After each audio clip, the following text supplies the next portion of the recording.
One night common. The house in silence. The light goes out. While the world slows down, something extremely active starts to happen inside the body human.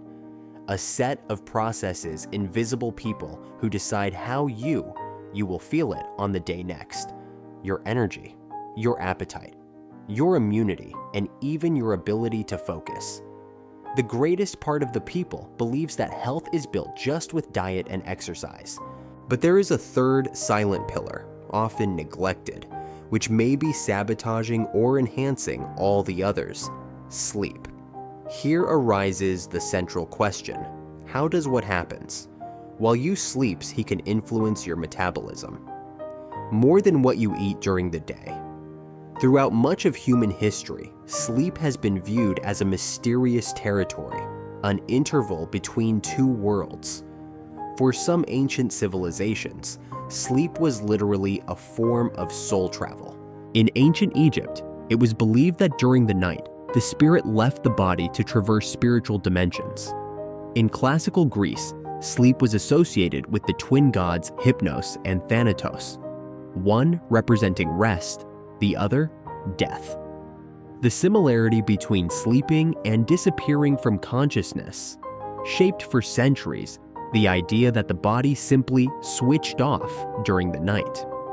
This view only began to change slowly during the scientific revolution.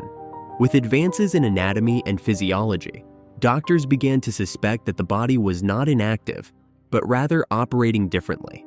Still, for a long time, sleep was treated as a secondary state, almost a waste of biological time. It was only in the 20th century that science began to dismantle this idea.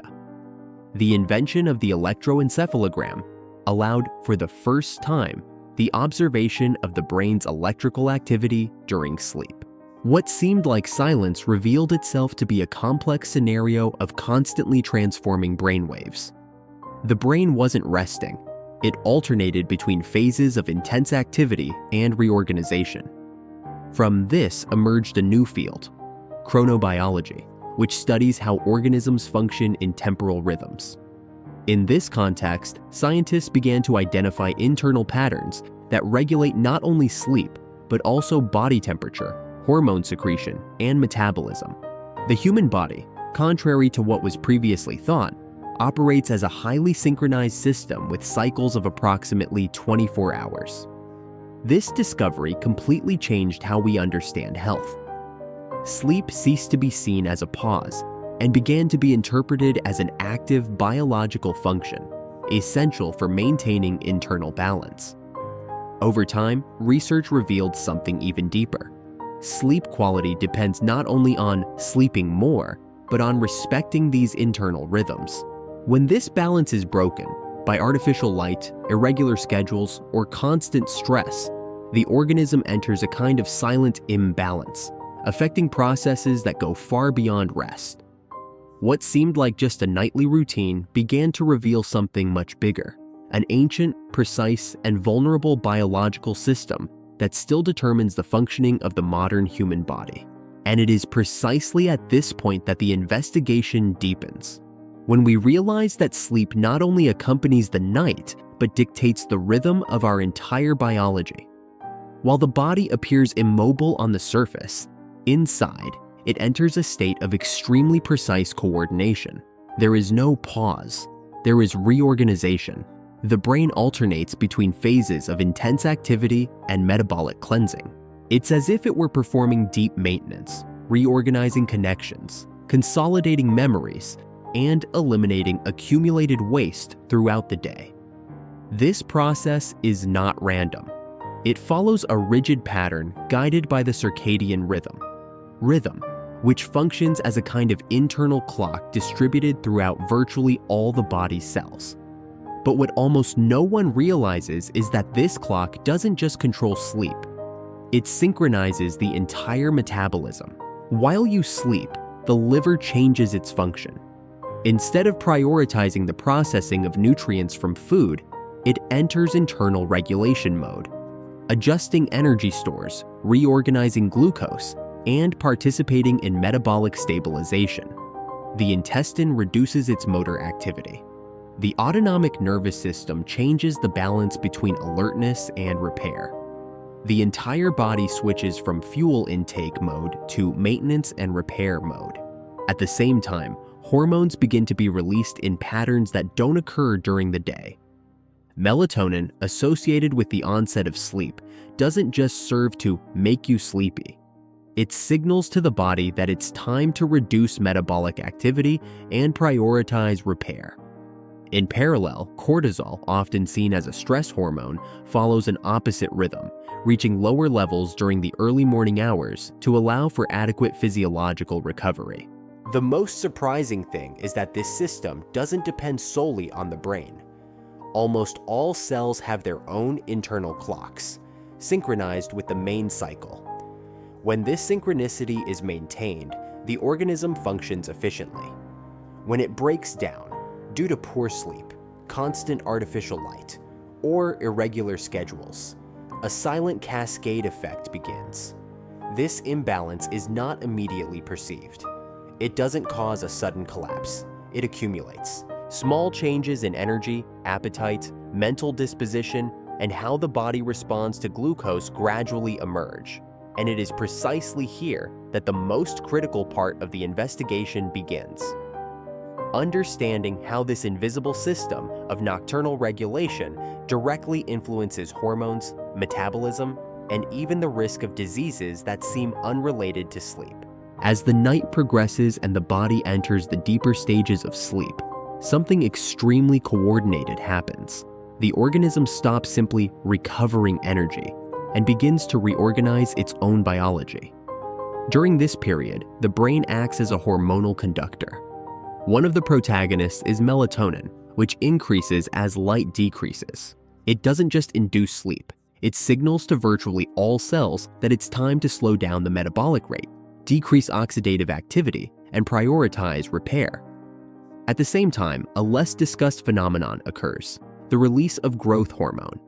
Despite its name, it doesn't only act on childhood growth. In adults, it participates in tissue regeneration, muscle repair, and cell renewal. Much of this release happens precisely during deep sleep, when the body is less exposed to external stimuli. Another essential axis is cortisol. During the day, it helps maintain alertness and mobilize energy, but at night, its levels need to drop. This drop allows the body to switch from defense mode to reconstruction mode. When this cycle is respected, there is a balance between energy, recovery, and metabolic stability. The problem begins when this pattern is frequently interrupted. Studies in chronobiology show that poor sleep or fragmented sleep directly alters how the body handles glucose. Insulin sensitivity decreases, meaning that cells respond worse to circulating sugar. This process is linked to insulin. Resistance is one of the central mechanisms in the development of metabolic disorders over time. Furthermore, sleep deprivation affects hormones that regulate hunger and satiety. Ghrelin, associated with increased appetite, tends to rise. Leptin, which signals satiety, tends to fall. The result is not just feeling hungrier, it's a change in the quality of food choices, with a greater inclination towards energy-dense foods. The most important thing here is not a single isolated hormone, but the synchronization between all of them. The body functions as an integrated network. When sleep is aligned, this network operates with precision. When it is dysregulated, small failures accumulate in multiple systems simultaneously. And it is this sum of small nocturnal changes that, over time, begins to appear during the day in fatigue, unregulated hunger, difficulty concentrating, and decreased metabolic performance. In the next point, this connection becomes even clearer when the impact of sleep begins to appear directly in hunger, weight, and daily energy. The impact of sleep is not limited to the night. It crosses the dawn and silently invades the following day. Waking up after a bad night's sleep doesn't just mean feeling tired. The body enters a different metabolic state, almost as if it were interpreting the lack of sleep as a sign of internal instability. and this interpretation changes everything. One of the first effects appears in appetite regulation. When sleep is insufficient or fragmented, an imbalance occurs in the hormones that control hunger and satiety. Ghrelin, which stimulates appetite, tends to increase. Leptin, which signals satiety, tends to decrease. The result is not just more hunger, but a hunger that is harder to satisfy. But the effect goes beyond eating behavior. It directly affects energy metabolism. Insulin sensitivity decreases, which means the body has more difficulty using glucose efficiently. Energy circulates, but it is not used with the same precision. This can generate a feeling of tiredness, even without intense physical exertion. This process is directly linked to insulin resistance, a mechanism that, when repeated over time, profoundly alters metabolic balance. Furthermore, the brain also changes its decision-making. Regions associated with self-control become less active, while areas linked to reward become more sensitive. In practice, this favors more impulsive choices, especially foods high in sugar and fat. It's not a lack of discipline. It's a temporary neurobiological change induced by sleep deprivation. Another important point is the perception of energy. Even simple activities can seem more strenuous. This happens because insufficient sleep reduces mitochondrial efficiency and alters the use of energy substrates. The body still has fuel, but it doesn't use it with the same efficiency. The result is a silent cycle. Less sleep leads to more hunger, poorer food quality, lower metabolic efficiency, and more fatigue. And this fatigue, in turn, can further impair sleep the following night. This cycle is one of the reasons why sleep is so central to regulating body weight and metabolic health. Not through a single mechanism, but through the sum of small changes that accumulate daily. It is precisely in modern life that this cycle begins to form more strongly, which happens when seemingly simple habits begin to interfere with this highly sensitive system. The most dangerous aspect of sleep imbalances is not the immediate impact. It's the fact that it happens slowly, almost invisibly, fitting into modern life as if it were something normal. The first interference is usually subtle, artificial light late into the night. Cell phone screens, televisions, and brightly lit environments send confusing signals to the brain. For the body, light means day.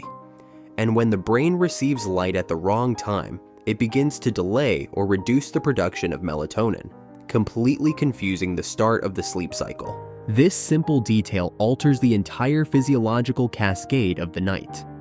The body takes longer to enter deep sleep. Cellular recovery becomes more fragmented. And the time dedicated to the most important phases of sleep, those linked to metabolic regeneration, is reduced. At the same time, another factor comes into play: irregular schedules. Sleeping and waking up at different times every day disrupts the circadian rhythm, which relies precisely on predictability to maintain synchronization between the brain, hormones, and organs. The result doesn't appear overnight, it accumulates. One bad night's sleep may seem irrelevant. Two. But weeks and months of this pattern begin to gradually reorganize the metabolism. The body starts to operate with less energy efficiency. Small mood swings appear. Hunger becomes less predictable. Energy fluctuates throughout the day. Another frequently ignored element is constant stress. Even when a person sleeps, high levels of mental tension keep the nervous system in a state of partial alertness. This prevents the body from fully reaching the deeper stages of sleep, where much of the hormonal and cellular recovery occurs. And so, without realizing it, modern life creates an environment that works against the body's own repair mechanism. It's not a single isolated habit. It's the sum of them: light, irregular schedules, stress, late meals, and continuous stimuli. The most intriguing thing is that despite all these factors being present daily, the body tries to compensate. It adapts, adjusts, resists. But this adaptation has its limits. And when that limit begins to be exceeded, the signs cease to be subtle, and begin to appear in metabolic function, energy, and health over time. The next point connects this research directly to practice. What can actually be done to protect this system and restore the body's natural balance? In the end, the central idea of this research is not complex, but it is profoundly neglected. The human body doesn't function solely based on what it consumes during the day. It critically depends on what happens during the night. While you sleep, the body doesn't shut down. It reorganizes hormones, adjusts metabolism, regulates insulin sensitivity, repairs tissues, and redefines how you will use energy the next day. Sleep is not an interval between 2 days. It is the system that connects one day to the next. When this process is respected, the body operates efficiently. When it is interrupted, the effects accumulate silently. And this is where some simple but powerful practical lessons emerge. First, regularity matters as much as duration. Sleeping at consistent times helps the circadian rhythm. Rhythm helps keep the body synchronized. Second, reducing bright light and screens before bed promotes the natural production of melatonin, facilitating entry into deep sleep. Third, understanding that insufficient sleep affects not only tiredness, but also the regulation of hunger, energy, and metabolism throughout the day, especially through mechanisms linked to insulin. Resistance. Fourth, recognize that constant stress doesn't end when the day is over. It accompanies the body and can prevent sleep from fulfilling its restorative function. And finally, perhaps the most important point, sleep doesn't compete with diet and exercise. It supports both. Without it, even good choices during the day lose effectiveness. The real change isn't in seeking extreme solutions, but in restoring a biological rhythm that has always been present in the human body, and which has been silently disrupted by the modern lifestyle. If you've made it this far, it's worth noting something simple. What happens while you sleep today may be defining your energy, your hunger, and your health tomorrow. And perhaps the most important question isn't how much you're sleeping, but how your body is using that time while you sleep.